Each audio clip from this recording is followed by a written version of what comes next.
영향력이 더 많이 영향을 주는데요. 그래서 기도 열심히 하고 교회 열심히 다니는 친구가 그 친구를 따라갈 확률이 더 높대요. 자, 그렇다면 여러분의 친구가 누가 되어야 될까요?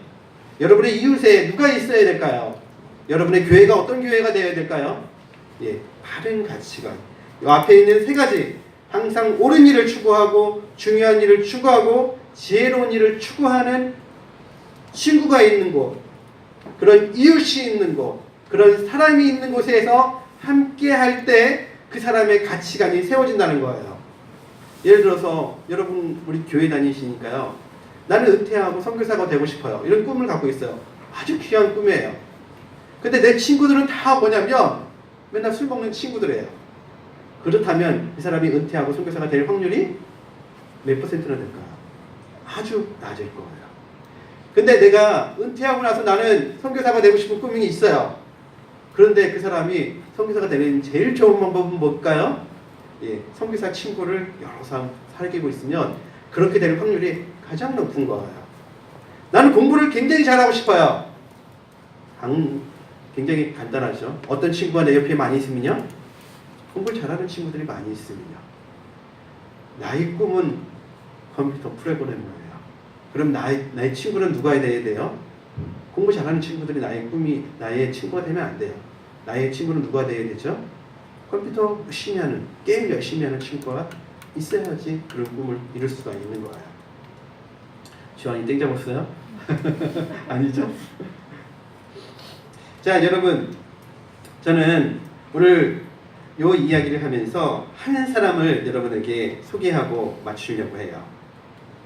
히브리서 11장에 등장하는 한 여인인데, 우리가 성경을 읽다 보면 믿음의 전당이라고 할 수 있는 성경 내용들이 여러 곳에 있는데, 저는 믿음의 전당이라고 부를 수 있는 곳이 성경에 크게 두 곳에 있다고 봐요.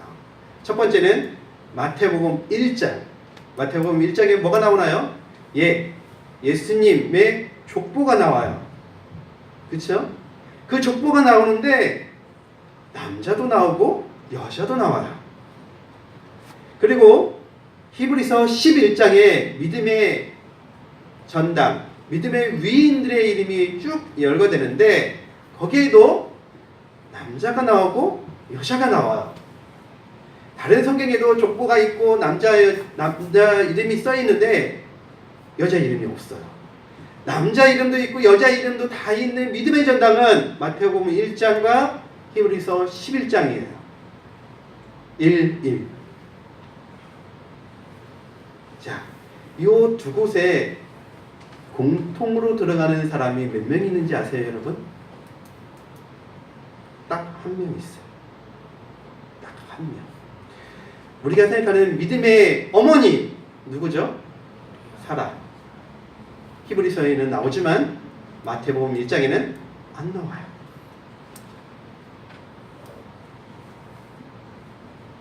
여러분이 성경에 볼 때 나는 이 여인처럼 되고 싶어 라고 생각하는 여인이 누가 있어요?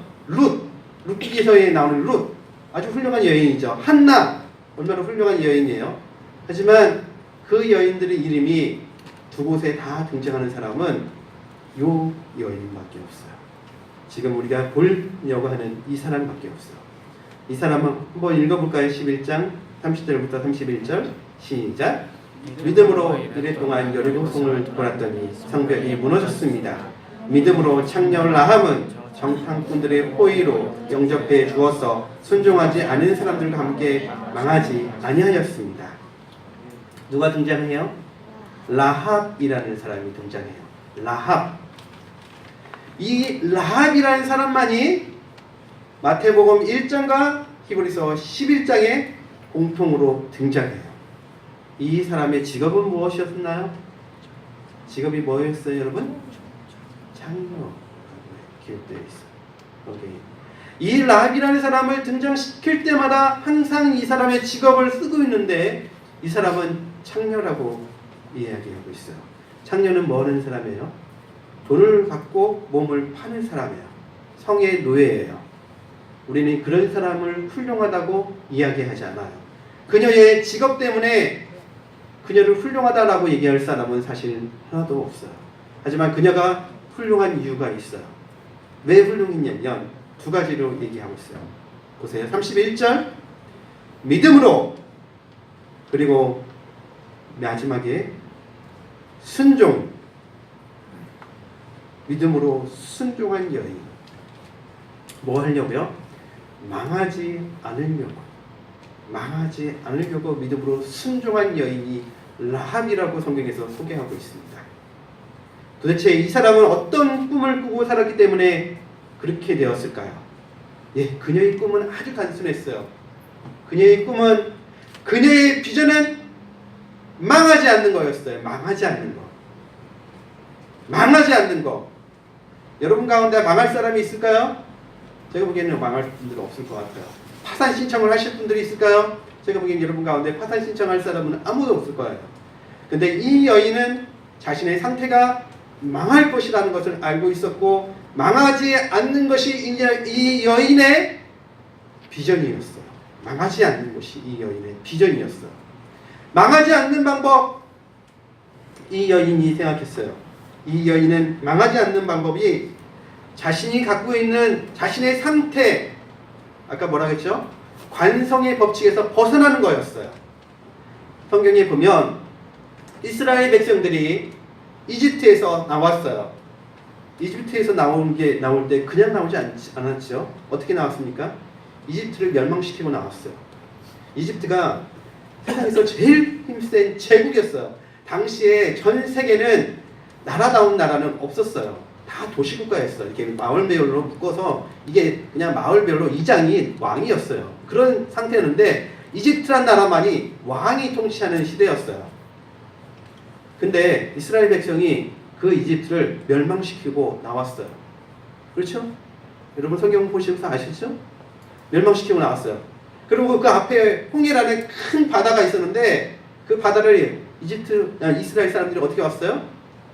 그 물을 싹 걷어내버리고, 큰 바다에 물을 싹 걷어내버리고 걸어서 왔어요. 그리고 가나안 땅, 이 여인이 살고 있는 곳이 여리고인데, 이 여리고의 앞에 오기 전까지 모든 많은 나라들이 있었는데, 많은 마을들이, 조그마한 나라들이 있었는데 다 무찌르고 그 앞에 도달했어요. 그리고 여리고 앞에가 뭐가 있었냐면 요단 강이 흐르고 있었어요. 여리고 앞에 있는 요단강은 커요. 성지순례 하신 분들은 요단강을 보면 다 냇물이네, 냇물. 이 냇물을 무슨 요단강이라고 하셔요. 근데 여리고 앞에 있는 요단강은 커요. 여리고 앞에 있는 요단강만 커요. 그 요단강을 여호수아라는 장군의 인도하에 어떻게 했어요? 또 걸어왔어요. 요단강 물을 딱 끊어버리고 걸어왔어요. 홍해라는 큰 바다를 건넜고 여리고라는 강을 건너고 이제 자기네 성 앞에 도착을 했어요. 이 소식을 다 들은 여리고 사람들은 이미 마음이 녹아버렸어요. 우리 성이 아마 무너질 거야. 제가 여리고 성을 여러 번 갔는데 여리고 성의 높이는 한 300m 정도 돼요. 어떤 책에 보니까 여리고 성이 굉장히 견고했다고 하는데 웃기지 마세요. 가보세요. 300m 정도밖에 안 돼요. 별거 아니에요. 성의 벽이 여러 개가 있어요. 성벽은 여러 개가 있어요. 하지만 이스라엘 군대가 200만이에요. 200만의 사람들이 그거 마음먹으면 여리고 그냥 넘어갈 수 있어요. 금방. 별거 아니거든요. 여리고 사람들은 이미 간담이 녹아서 벌벌 떨고 있었어요. 하지만 여리고 사람들은 그 여리고 왕의 명령에 의해서 그 어느 누구도 문을 열고 밖으로 나갈 생각을 하지 못하고 있었어요. 라합도 역시 마찬가지의 상태였어요. 그런데 라합이 어떤 결정을 해요? 정탐꾼이 자기네 집에 찾아왔을 때, 이스라엘 정탐꾼이 찾아왔을 때 라합은 저 정탐꾼을 살려주기로 결심을 해요. 그 결심은 뭐예요? 나쁜 얘기를 하면 그 결심은 자기 민족을 배반하는, 우리나라를 팔아먹는 그런 결심이에요. 하지만 그녀는 그런 결심을 하게 돼요. 뭘 하냐면 자기가 처해져 있는 상황에서 머물려고만 하는 것이 아니라 그녀는 그걸 뛰어넘으려고 결심하고 그것을 뛰어넘는 일을 해요. 즉 관성의 법칙에 머물려고 하는 것이 아니라 관성의 법칙을 깨려고 시도를 한 여인이었어요.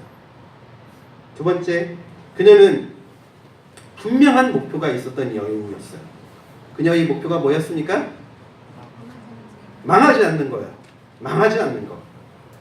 그래서 그녀가 정탐꾼, 자기 여리고성을 정탐하러 온 사람들에게 부탁을 해요. 뭐라고 부탁을 하죠? 나와 나의 가족을 살려주세요. 그녀의 부탁이 있었어요. 명확했어요. 나와 나의 가족을 살려주세요. 그리고 그 부탁을 정탐꾼한테 해요. 정탐꾼이 지켜줄 거라고 그녀는 믿었던 거예요. 분명한 목표가 있었던 여인이었어요. 그렇죠? 세 번째, 그 여인은 절대 가치를 갖고 있었던 여인이었어요. 목사님 믿기지 마세요. 그 여인이 어떻게 절대 가치를 갖고 있습니까? 자기 나라를 팔아먹은 배신자 같은 역할을 한 여인인데 어떻게 그렇습니까? 예.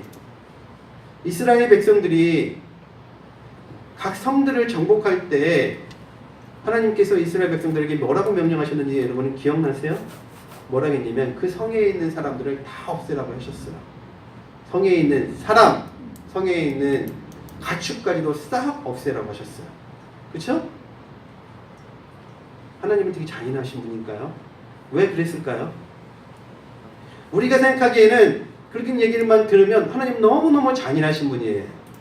하지만 우리가 고대 성에 대해서 좀 생각해보면 이야기가 달라져요.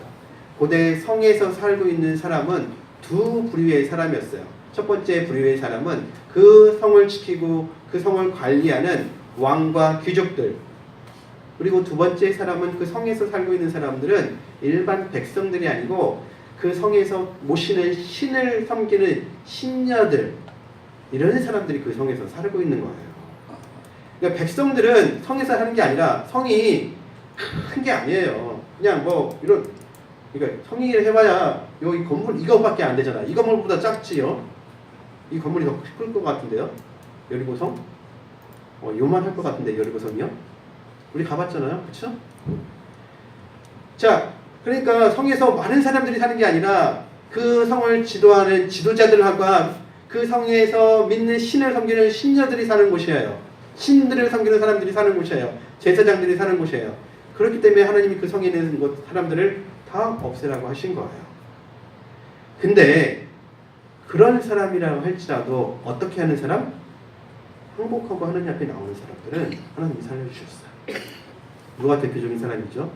라합이 그랬고, 이스라엘 백성들이 이집트에서 나올 때 순수 이스라엘 사람들만 나온 것이 아니라 이스라엘 백성들과 똑같이 하나님을 섬기기를 원하는 사람들은 다 이스라엘 백성들로 받아들이고 함께 왔어요. 가나안에 들어와서도 이스라엘 백성들이 하나님 앞에 같이 살고자 하는 사람들은 받아들이고 함께 살게 되었어요. 이 여인은 아마도 창녀였다는 것을 볼 때 저는 신녀였을 가능성이 높다고 봐요. 왜냐하면 대부분의 그 당시 창녀들은 신을 섬기는 역할을 하는 사람들이었어요. 신녀들이 창녀 역할을 했었어요. 그랬으니까 이 여인은 분명히 여리고 성에서 어떤 신을 섬겼는지 모르겠지만 그 신이 가짜 신이라는 것을 알았을 거고, 이스라엘 백성들이 믿고 있는 분이 하나님이 진짜 신이라는 것을 알고 있었을 거라고 상상해요. 그렇기 때문에 이 여인은 진짜 신을 따라야 된다고 여리고 왕과 병사들에게 이야기했을지도 몰라요. 이건 추측이에요. 성경이 없기 때문에 추측이에요. 하지만 분명한 것은 이 여인은 이스라엘의 하나님이 진짜 하나님이라는 가치를 알고 있었어요. 여러분, 우리가 왜 지금 교회에 나왔습니까? 오늘 일요일날 아침에 좀 더 자고 좀 더 쉬고 좀 더 뭔가를 해야 되는데 왜 이게 힘들게 교회에 나왔어요? 우리가 절대 같이 하나님을 예배하기 위해서 나온 거 아닙니까? 그렇죠?